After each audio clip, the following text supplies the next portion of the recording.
تو گن نہیں سکتا ہے۔ اس لیے اللہ رب العالمین نے فرمایا وَإِن تَعُدُّوا نِعْمَةَ اللَّهِ لَا تُحْصُوهَا إِنَّ الْإِنسَانَ لَظَلُومٌ كَفَّارٌ۔ اگر تم اللہ کی نعمتوں کو گننا چاہو تو تم اسے گن نہیں سکتے، شمار نہیں کر سکتے۔ یقیناً انسان بڑا ہی ظالم ناشکرہ ہے۔ انسان ہمہ وقت ہمیشہ اللہ کی کسی نہ کسی نعمت میں ڈوبا ہوا ہوتا ہے، چاہے اس کی زندگی کیوں نہ بہت ہی زیادہ مصائب و مشکلات میں گھری ہوئی ہو، پھر بھی اللہ رب العالمین کی اگر وہ کسی نعمت پہ اللہ کا شکر ادا کرنا چاہے، اللہ کی نعمتوں کو گننا چاہے، تو وہ اللہ کی بہت سی نعمتوں کو اس قدر تنگ زندگی کے باوجود اللہ کی نعمتوں کو وہ اپنے یہاں پائے گا اور وہ اللہ کی ان نعمتوں پہ اللہ کا شکر گزار ہو سکتا ہے۔ انسان کے پاس اللہ کی طرف سے جو بھی چیزیں ہیں، انسان کے پاس جو بھی ہیں، سب کے سب اللہ رب العالمین کی طرف سے ہے۔ اس لیے اللہ رب العالمین نے فرمایا وَمَا بِكُم مِّن نِّعْمَةٍ فَمِنَ اللَّهِ۔ تمہارے پاس جو بھی نعمتیں ہیں، جو بھی اچھی اچھی چیزیں ہیں، یہ سب کے سب اللہ رب العالمین ہی کی طرف سے ہے۔ تو جب یہ اللہ کی نعمتیں انسان کے پاس موجود اچھی چیزیں اللہ رب العالمین کی طرف سے ہے، تو یہ اس بات کا متقاضی ہوتی ہے کہ انسان اللہ کی ہر نعمت پر اللہ رب العالمین کا شکر گزار ہو، شکر بجائے۔ انہی بے شمار نعمتوں میں اللہ کی ایک عظیم نعمت زمین کا ثابت قدم رہنا ہے، اپنی حالت پر برقرار رہنا ہے، اس کا نہ ہلنا اور نہ ڈولنا ہے۔ اگر اللہ کی یہ زمین حرکت کرتی رہی ہوتی، ہمیشہ ہلتی ڈولتی رہتی، تو انسانوں کا اس زمین پر زندگی گزارنا، انسانوں کا اس زمین پر زندہ رہنا، چلنا پھرنا سب دشوار ہو جاتا، مشکل ہو جاتا۔ انسان کسی بھی ناحیے انسان کو اس زمین پر چین نصیب نہیں ہو پاتا۔ اس نعمت کی قدر اسی وقت معلوم ہوتی ہے جب چند سیکنڈوں کے لیے یہ زمین ہل جاتی ہے، زلزلے آتے ہیں، تو اس اللہ کی عظیم نعمت کی قدر ہمیں معلوم ہوتی ہے۔ اللہ کی اس عظیم نعمت کا ہمیں احساس ہوتا ہے کہ اللہ نے جو زمین کو ہموار بنایا ہے، اپنی جگہ برقرار رکھا ہے، یہ کتنا عظیم، یہ کتنی عظیم نعمت ہے، کس قدر کتنا بڑا احسان ہے اللہ رب العالمین کا کہ چند سیکنڈوں کے لیے زمین کے ہلنے کی وجہ سے انسان کا یہاں رہنا بہت ہی مشکل ہو جاتا ہے۔ اس کے نتیجے میں انسان کو بہت ہی زیادہ جانی اور مالی نقصان کا سامنا کرنا پڑتا ہے۔ اگر یہ زمین اگر چند منٹوں کے لیے ہلے تو انسان کو کس قدر نقصان ہو سکتا ہے، اس کا اندازہ لگانا بڑا ہی مشکل ہے۔ یہی وجہ ہے کہ اللہ رب العالمین نے قرآن مجید میں متعدد آیتوں میں اللہ کے بندوں کو یہ احسان یاد دلایا ہے کہ زمین کا اپنی جگہ برقرار رہنا، زمین کا ثابت قدم رہنا، زمین کا ہلنا نہ ڈولنا، یہ اللہ کی بڑی نعمتیں ہیں، اللہ کا بڑا احسان ہے۔ تمہیں اللہ کے اس احسان کا شکر گزار ہونا چاہیے۔ اللہ رب العالمین نے سورہ نبا میں فرمایا أَلَمْ نَجْعَلِ الْأَرْضَ مِهَادًا، کیا ہم نے زمین کو جو ہے فرش نہیں بنایا ہے؟ وَالْجِبَالَ أَوْتَادًا، کیا ہم نے پہاڑوں کو، زمین کو اپنی جگہ ثابت قدم برقرار رکھنے کے لیے ہم نے اس کے لیے کیل اور کھوٹے نہیں بنائے ہیں؟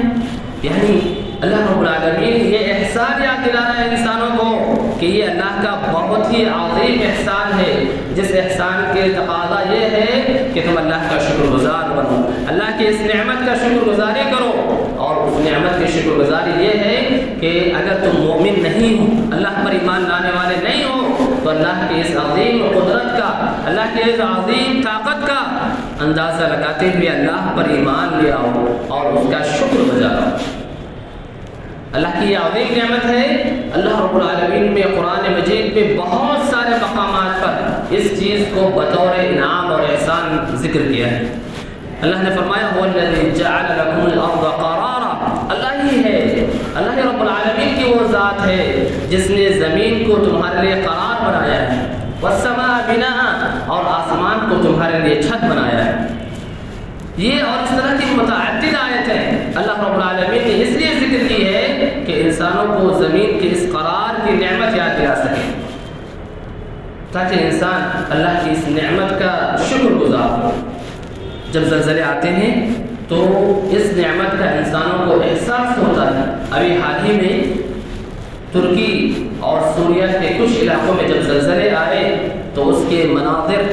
ہمارے دلوں کو ہم تک مختلف ذرائع کے ذریعے سے ہم تک پہنچے ہیں، اور ہم نے محسوس کیا ہے اور ہم نے دیکھا ہے ان آن لائن اور دیگر وسائل کے ذریعے سے کہ وہاں پر کس قدر جانی اور مالی نقصانات ہوئے ہیں، کس قدر جو ہے انسانوں کو نقصانات اٹھانا پڑا ہے، کس قدر نقصان سے جو ہے انسانیت گزر رہی ہے۔ تو یہ اس بات کا متقاضی ہے کہ اگر یہ زلزلے ہمارے علاقوں میں نہیں ہیں، ہمارے ملکوں میں نہیں ہیں، تو گویا کہ ہمیں اس پہ اللہ رب العالمین کا شکر بجا لانا چاہیے۔ اور اگر ہم غفلت میں ہیں، اللہ رب العالمین کے نافرمانی سے میں ہماری زندگیاں گزر رہی ہیں، اللہ رب العالمین کے عذاب سے ہم مطمئن ہو بیٹھے ہیں، تو اللہ کے ان ڈھیل دینے سے ہمیں عبرت اور نصیحت پکڑنی چاہیے، اپنے گناہوں سے باز آ جانا چاہیے، اپنے گناہوں سے ہمیں توبہ کرنا چاہیے اور ہمیں اللہ رب العالمین کی طرف رجوع کرنا چاہیے۔ یہ زلزلے قیامت کی نشانیوں میں سے ایک نشانی ہے۔ اللہ کے نبی صلی اللہ علیہ وسلم نے فرمایا لا تقوم الساعة، قیامت اس وقت تک قائم نہیں ہوگی حتی یقبض العلم، یہاں تک کہ علم کو اٹھا لیا جائے گا۔ اور کہا وتکثر الزلازل، اور زلزلوں کی کثرت ہوگی، وتظہر الفتن، اور فتنے نئے فتنے سر اٹھانے کے، ویکثر الحرج وهو القتل والقتل، اور انسان آپس میں ایک دوسرے کا ناحق قتل کرتا رہے گا، حتی یکثر المال فیکم فیفیض، اور تمہارے پاس مالوں کی فراوانی ہو جائے گی، یہاں تک کہ مال ہر انسان کے پاس ہوگا، ایسا محسوس ہوگا کہ مال جو ہے بہہ رہا۔ اللہ کے نبی صلی اللہ علیہ وسلم نے اس حدیث کے اندر قیامت کی جو چھوٹی چھوٹی علامتیں بتلائی ہیں، قیامت کی جو چھوٹی چھوٹی نشانیاں بتلائے ہیں، ان میں سے زلزلوں کی کثرت کو بتلایا ہے۔ ہر سال ہم محسوس کرتے ہیں، سنتے ہیں کہ مختلف اوقات میں ہر چند دنوں کے بعد، چند مہینوں کے بعد دنیا میں کہیں نہ کہیں زلزلے رونما ہو رہے ہیں، زلزلوں کی کثرت ہے، زلزلوں کو دوام مل رہا ہے۔ یہ گویا کہ قیامت کی نشانیوں میں سے ایک نشانی ہے۔ اگر قیامت کی نشانیوں میں سے ایک نشانی ہے، قیامت کی علامتوں میں سے ایک علامت ہے، تو بندہ مومن کو اس دن کے لیے انسان کو تیاری کرنے کی ضرورت ہے، اس قیامت کے دن کے لیے اپنے آپ کو تیار کر لینے کی ضرورت ہے، کیونکہ یہ قیامت کی علامتیں انسان کو قیامت کے وقوع کی طرف جو ہے وقوع کی خبر دیتی ہے کہ بندہ مومن کو غافل نہیں ہونا چاہیے، بلکہ آج یہ جو چھوٹے موٹے جو قیامت کی نشانیاں ظاہر ہو رہی ہیں، ایک دن آنے والا ہے جب انسان کی قیامت قائم ہو جائے گی یا قیامت رونما ہونے والا ہے، وہاں انسان یا تو ہمیشہ جنتوں میں ہوگا یا اللہ کی پناہ جو ہے جہنم کی سزا کاٹ رہا ہوگا۔ تو وہ کہ یہ قیامت کی علامتیں، قیامت کی نشانیاں اور قیامت کی پہچان جس کا ذکر احادیث میں آیا ہے، قرآن میں بتائے گئے ہیں، کیا ہم ان نشانیوں سے، ان علامتوں سے عبرت پکڑتے ہیں؟ کیا ہم نے ان سے نصیحت حاصل کیا ہے؟ اور کیا ہم نے قیامت کے دن کے لیے تیاری کر رکھی ہے؟ ہر انسان جب اس کی موت ہو جاتی ہے تو گویا کہ اس کے لیے قیامت تو قائم ہوگی، من مات فقد قامت قیامتہ، کیونکہ انسان کی جب وفات ہو جاتی ہے تو انسان یہاں سے لے کر کے قیامت کے قائم ہونا تک وہ عالم برزخ میں ہوتا ہے۔ اسی لیے کہا گیا کہ جب انسان کی وفات ہو جاتی ہے گویا کہ اس کے لیے تو قیامت تو قائم ہو ہی گئی، یا تو اسے اپنے قبر میں اپنے نیک اعمال کے نتیجے میں اللہ رب العالمین کے فضل و کرم سے جنت کی کھڑکی کھول دی جاتی ہے، یا وہ اپنے بد اعمالیوں کی سزا پا رہا ہوتا ہے۔ تو وہ کہ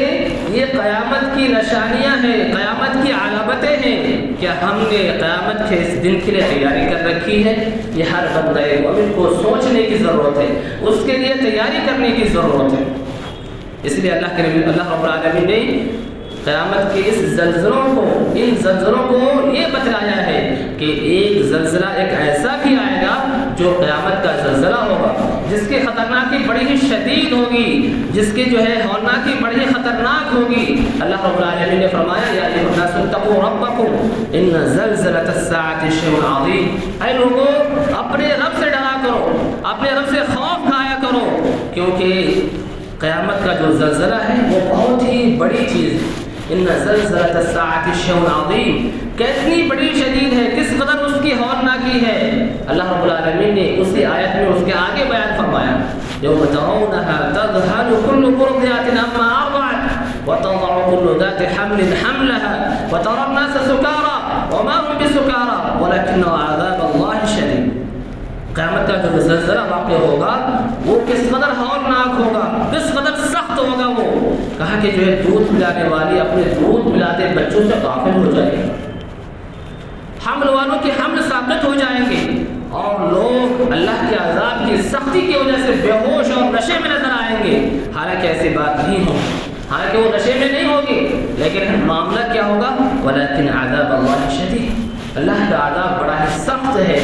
لہٰذا ہمیں اس دن کی تیاری کرنی چاہیے. اس دن کے لیے ہمیں اپنے آپ کو جنت میں جانے کے اسباب اختیار کر لینے چاہیے. ہمیں جہنم سے بچنے کے جو بھی طریقے اور راستے ہو سکتے ہیں ہمیں ان تمام ہی طریقوں اور راستوں سے کوئی اختیار کرنے چاہیے، اور ان تمام ہی اسباب سے دور رہنا چاہیے جو اسباب اور جو اعمال انسان کو جہنم تک لے جاتے ہیں. یہی گویا کہ اس قیامت کے زلزلے کا یہی پیغام ہے کہ وہ زلزلہ جب واقع ہوگا جس کی اس قدر جو ہے شدت ہوگی، جس کی اس قدر جو ہے ہولناکی ہوگی، تو آپ نے اور ہم نے اس سے بچنے کے لیے کیا تیاری کر رکھی ہے؟ ہماری اور آپ کی اس سے بچنے کے لیے کیا تیاری ہے؟ یہ سوچنے کی ضرورت ہے، اور اس کے ساتھ ساتھ انسان کو اس کے لیے عمل کرنے کی ضرورت ہے. صرف سوچنے سے کام نہیں چلے گا، کیونکہ عمل بھی جو ہے انسان کے لیے ضروری ہے. تو انسان کو یہ چھوٹے موٹے زلزلے قیامت کے اس عظیم زلزلے کی یاد دلاتا ہے اور اس کی تیاری کرنے پر ابھارتا ہے. زلزلوں کے کچھ مادی اسباب ہوتے ہیں، کچھ دنیاوی اسباب ہوتے ہیں، اس کے پیچھے بہت سی جو ہے اللہ رب العالمین کی حکمتیں بھی ہوتی ہیں. ایک مسلمان، ایک بندہ مومن زلزلوں کے جو ظاہری اور دنیاوی اسباب ہوتے ہیں جسے سائنسدان اور دوسرے لوگ بیان کرتے ہیں، ایک مسلمان صرف اسی کو دیکھ کر کے اور اللہ رب العالمین اس کے پیچھے کیا حکمت ہے اس سے غافل نہیں ہو جاتا ہے. جو بھی ظاہری سبب ہو، آدمی اس سبب کو دیکھ کر کے اس کے پیچھے کیا حکمت ہے، اس کے پیچھے کیا مقصد ہے، زلزلوں کے آنے کے پیچھے کیا اللہ رب العالمین کی مصلحت ہے، ایک بندے مومن کی نگاہ ان مصلحتوں پر بھی ہوتی ہے. اگرچہ کہ انسان زلزلوں کو اس کے ظاہری اسباب سے جوڑے، کوئی حرج نہیں ہے، کوئی حرج کی بات نہیں ہے، لیکن اس کے پیچھے جو اللہ کی مقصد ہے، اللہ کا کیا ہدف ہے، اللہ کا کیوں زلزلے دنیا میں آتے ہیں، ان کے پیچھے ایک بندہ مومن جو حکمتیں اور مصلحتیں ہیں ان تمام کو اپنی نگاہوں میں رکھتا ہے اور ان سے عبرت اور نصیحت حاصل کرتا ہے. اس لیے اللہ رب العالمین کا دنیا میں کوئی بھی کام ہو وہ مقصد سے خالی نہیں ہے، بلکہ اللہ کے ہر کام کے پیچھے ضرور کوئی نہ کوئی مقصد ہے. اللہ کا کوئی بھی عمل حکمت سے خالی نہیں ہے، بلکہ ہر عمل اللہ رب العالمین کا حکمت پر مبنی ہے. یہ ہمیں سوچنے کی ضرورت ہے، یہ ہمیں غور کرنے کی ضرورت ہے کہ اللہ رب العالمین ان نشانیوں کے ذریعے سے ہمیں کیا پیغام دینا چاہتا ہے، ہمیں کن چیزوں سے متنبہ کرنا چاہتا ہے، ہمیں کیا آگاہ کرنا چاہتا ہے. یہ ہمیں اور آپ کو غور کرنے کی ضرورت ہے. صرف ظاہری سبب کو معلوم کر کے ہم اس سے کے پیچھے جو مقاصد ہے اس سے غافل نہیں ہو سکتے. اگر کوئی آدمی صرف ظاہری سبب کو دیکھ لیتا ہے اور اس کے پیچھے جو مقصد ہے اس سے غافل ہو جاتا ہے، گویا کہ اس کی حالت ایسے ہی ہے جیسے اللہ رب العالمین نے کہا وَكَأَيٍّ مِّنْ آيَةٍ فِي السَّمَاوَاتِ وَالْأَرْضِ يَمُرُّونَ عَلَيْهَا، کہ دنیا میں کتنے ہی ایسے آسمان و زمین میں کتنے ہی ایسے نشانیاں ہیں جس سے لوگ تو گزرتے ہیں لیکن ان کو دیکھنے کے باوجود وہ غفلت کے شکار ہیں. یمرون علیہا، وہ ان کے پاس سے گزرتے ہیں، ان نشانیوں کو دیکھتے ہیں، لیکن پھر بھی اس سے جو نصیحت حاصل کرنی چاہیے وہ اس سے نصیحت حاصل نہیں کرتے. یعلمون ظاہرا من الحیات الدنیا، کہ لوگ کچھ ایسے بھی ہیں جو دنیاوی زندگی کے ظاہر کو بہت تو جانتے ہیں لیکن ان کے وہ آخرت سے غافل ہو، والآخرۃ ہم غافلون، غافل ہیں یہ لوگ آخرت سے. ایک بندہ مومن ایسا نہیں ہو سکتا. اسی لیے جب زلزلے آتے ہیں تو اللہ رب العالمین کی اس کے پیچھے بہت سے مقاصد ہیں، جن میں سے ایک مقصد یہ ہے کہ اللہ رب العالمین ان نشانیوں کے ذریعے سے بندوں کو خوفناک کرانا چاہتا ہے، بندوں کو ڈرانا چاہتا ہے، اپنی قدرت کے مظاہر دکھانا چاہتا ہے کہ تمہیں اللہ کے عذاب سے بے خبر نہیں ہونا جانا چاہیے، اللہ کا کے برے اعمال کی وجہ سے اگر نہیں آ رہا ہو تو یہ نہیں سوچ لینا چاہیے کہ اللہ رب العالمین عذاب دینے پر قادر نہیں، بلکہ یہ اللہ کی طرف سے ڈھیل اور مہلت ہے۔ اللہ رب العالمین جب پکڑے گا تو اللہ نے کہا ان اخذہ علیم شدید، اللہ رب العالمین جب پکڑ لیتا ہے تو اللہ کی پکڑ بہت ہی سخت بھی ہے اور بڑی تکلیف دہ ہے۔ اللہ رب العالمین ایسے نشانیوں کے ذریعے سے بندوں کو متنبہ کرنا چاہتا ہے۔ اللہ نے فرمایا وما نرسل بالآیات الا تخویفا، کہ اللہ کی جو متعدد نشانیاں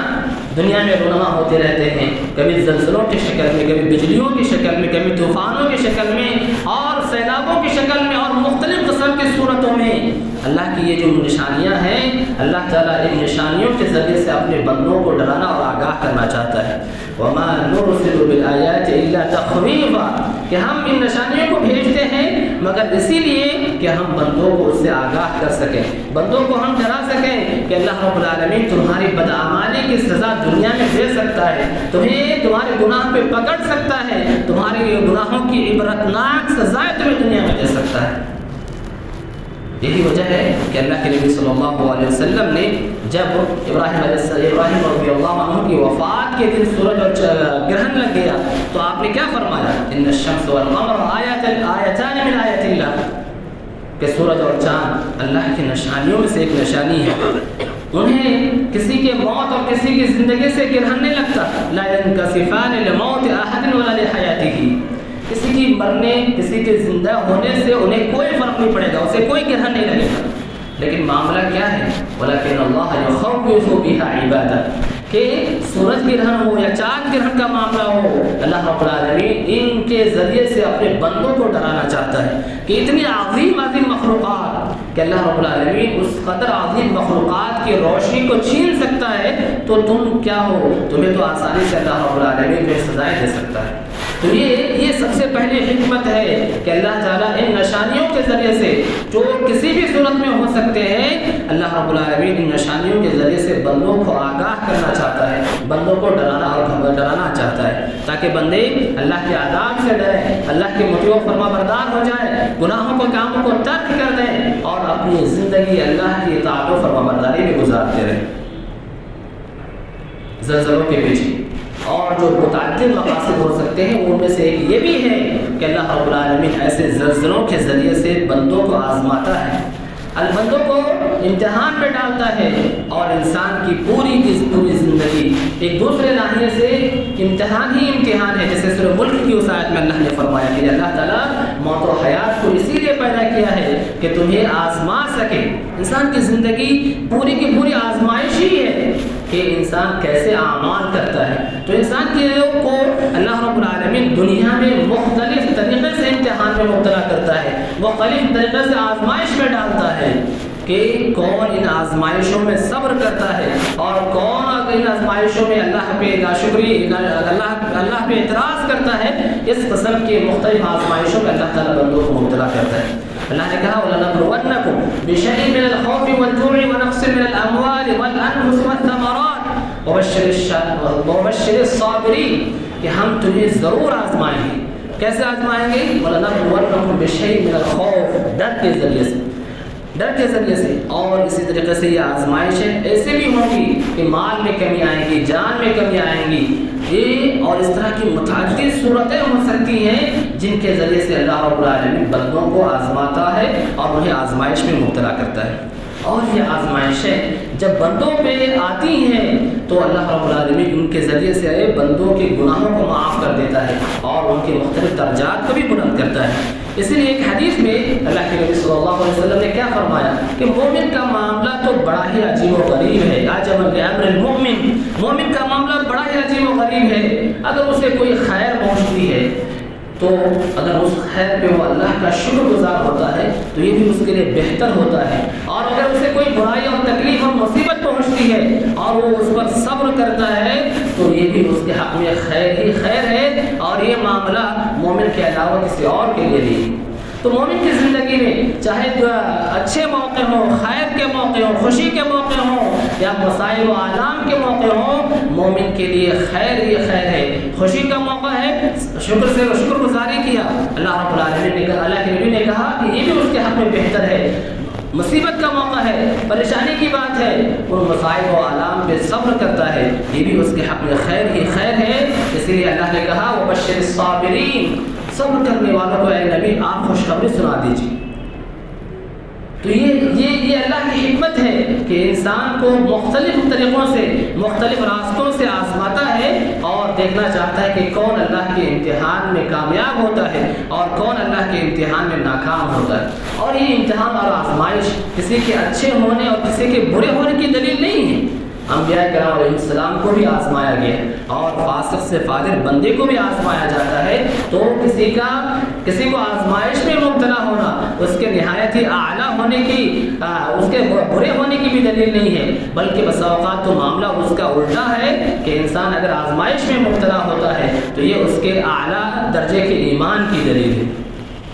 اسی طریقے سے زلزلوں کے پیچھے یہ بھی حکمت ہے کہ اللہ رب العالمین ان زلزلوں میں وفات پانے والوں کو ان شہادت کے درجے پر جو فائز قرار دیتا ہے۔ ایک روایت میں اللہ کے نبی صلی اللہ علیہ وسلم نے فرمایا کہ شہید تو 5 قسم کے لوگ ہیں، ان میں سے کہا کہ جو آدمی گھر میں یا دھنس کر کے کہیں مر جائے تو وہ بھی شہید ہے، اور ایک شہید وہ ہے جو اللہ کے راہ میں جہاد کرتے ہوئے شہید ہو جاتا ہے۔ تو یہ جب زلزلے آتے ہیں، گھر جو منہدم ہو جاتے ہیں اور اس میں جس کی وفات ہو جاتی ہے، گویا کہ وہ شخص شہادت کا درجہ پا جاتا ہے، اور یہ اللہ رب العالمین نے یہ جو شہادت کا درجہ اس کو ملا ہے، یہ زلزلے کی وجہ سے ملی ہے یا کسی اور وجہ سے بھی ہو سکتی ہے۔ لہٰذا زلزلے میں بھی جب گھر وغیرہ منہدم ہوتے ہیں اور وفات پا جاتا ہے کوئی آدمی اس کے ذریعے سے، تو یہ شہادت کا درجہ اس کو مل جاتا ہے، اور یہ شہادت کا درجہ نہایت ہی عظیم اور بہت ہی بلند درجہ ہے۔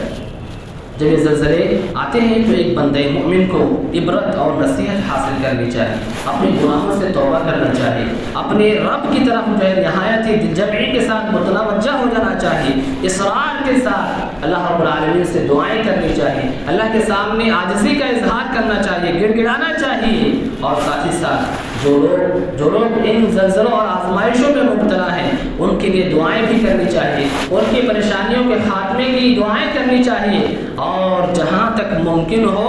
ان کی مالی مدد بھی کرنی چاہیے۔ اللہ رب العالمین نے فرمایا اللہ کے نبی صلی اللہ علیہ وسلم نے فرمایا واللہ فی عون العبد ما کان العبد فی عون اخیہ، اللہ رب العالمین بندے کی مدد کرتا رہتا ہے جب بندہ اپنے بھائی کی مدد کرتا رہتا ہے۔ لہٰذا ہمیں ان زلزلوں کے سے جو متاثر ہوتے ہیں اگر ہم ان کی مدد کر سکتے ہیں، اس کا کوئی مناسب طریقہ اور حل ہو، تو ایسی صورت میں ہمیں جہاں ہم مادی طور پر بھی ہمیں ان کی مدد کرنی چاہیے، جیسا ہمیں ان کے حق میں دعائیں بھی کرنی چاہیے۔ اللہ رب العالمین سے دعا ہے کہ اللہ رب العالمین ہمیں ہر قسم کے آسمانی اور زمینی آفات سے محفوظ رکھے۔ آمین۔ اقول ما سمعت واستغفر الله لي ولكم ولسائر المسلمين من كل ذنب فاستغفروه انه هو الغفور الرحيم۔